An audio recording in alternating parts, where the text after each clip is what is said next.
گرفت و ناڕەحەتیەکان زۆرن بەڵامەوە کەوتەوە سەر کەسەکە کە چەنێ گرنگی بە گرفت و ناڕەحەتیەکانیەدا و چەنێ ئەمە گوڵناز فەرحانە یەکەمی قۆناغی نۆی بنەڕەتیە لەسەر ئاستی هەرێمی کوردستان. دوای بڵاوکردنەوەی نمرەی قۆناغی نۆ لە تاقیکردنەوەی نیشتیمانی دەرکەوت لەسەر ئاستی قوتابیانی پەیمانگا تایبەتەکانی هەرێمی کوردستان. گوڵناز لە پەیمانگای ڕووناچی نابینایانی هەولێر بەرزترین نمرەی بەدەستهێناوە. لە ژیانە دڵخۆشیوە کەم دووبارە بێتەوە لە ناخەوە دڵخۆشیێکی بەڕاستی هەست ئەکی کە ئاگرێکە چەندین ساڵە لە ناختە ئیش ئەکا بەڵام ئێستا گڕەکەی وای کردووە کە بتانی بگەی بەو شتێکی ئەتەوێ هەستێکی زۆر زۆر تایبەتە بەڕاستی بڕینی دەرەجە لە قوتابیانی نابینا لەبەر هۆکاری ئەوەی کە پرسیاری ترک لە ئەسئیلەکان دێتەوە ئەوە بەجددی ئاستەنگێکی زۆر زۆر گەورە بوو لە ڕووی منەوە کە هاتە بەردەمم نەهاتنی ئەسئیلەی تایبەت پرسیاری تایبەت بۆ ئەزمونونەکانی نیشتیمانی تایبەت بە قوتابیانی نابینە زیاتر خەمباری کردم. گرنگترین شتیش ئەوەیە کە تۆ لە ناخی خۆتا خۆت هام بدەی ئاگری ناخی خۆت زیاتر بەتین بکەی. دوای خۆم دایکم بەڕاستی هەوڵێکی زۆر زۆری لەگەڵداوم هەر لە پۆلیەکی سەرەتاییەوە تا ئێستاش کە پۆلیس لی ناوەندیم سەرەکیترین هیوام ئەوەیە و هەوڵیشی بۆ دەم ئەوەیە کە بتوانم پلێکی زۆر زۆر بەرز لە زمانە بەدەست بێن بە تایبەتی زمانی ئینگلیزی و بتوانم ببمەوە مامۆستا لە هەمان پەیمانگای خۆم و خزمەت بە قوتابیانی نابینا بکەم.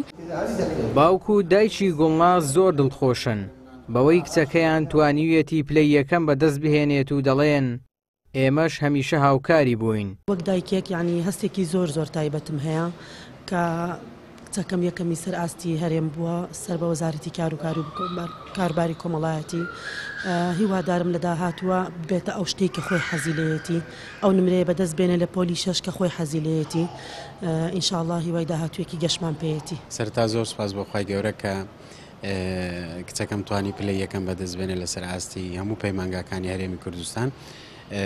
بەڕاستی هەوڵ و ماندووبوونی قوتابیەکەی ئێمە دەگەڕێتەوە بۆ ماڵەوە بە تایبەتی و دووەمیشیان بۆ قوتابخانەکەی بەڕاستی زۆر زۆر ماندوو دەبێت بۆ بەدەستهێنانی ئەو نمرەیە. هەوڵ و تێکۆشانی ئەم زیاتر لەسەر سەماعیان لەسەر گوێیەکانیتی بۆیە زۆر زۆر ماندوو دەبێتن لەگەڵ ئەوەی کە نابینایە گوێیەکانی زۆر زۆر بەکاردێنێ بەڵام ئەلحەمدوللا لەخوا بەزیاد بێ توانی پلەی یەکەم بەدەست بێنێت.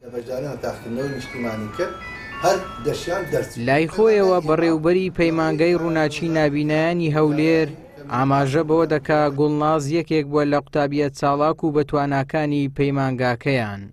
گوڵناز فەرحان یەکە لەو قوتابیانەی کە من لە هەر لە سەرەتاییەوە کە لە لای ئێمە دەستی بە خوێندن کرد قوتابیەشی نابینای چەپوک و زیرەک و وریا و هەمیشە لە نزیکەوە ئاگداری بووم و چاودێریم دەکرد چونکە ئەو زۆر بە هەوڵەکانی من سەرسام بوو کە من یەکەم نابینا بم دکتۆران بۆ دەستێنا هەمیشە دەیگوت حەزم لێ وەکوت و ئەو ڕێزکەی بگرم.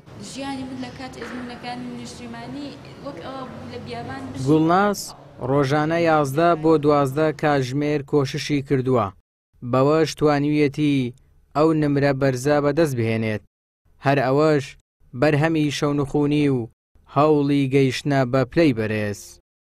ئیبراهیم زیاد کەناڵی ئاسمانی پەیام هەولێر.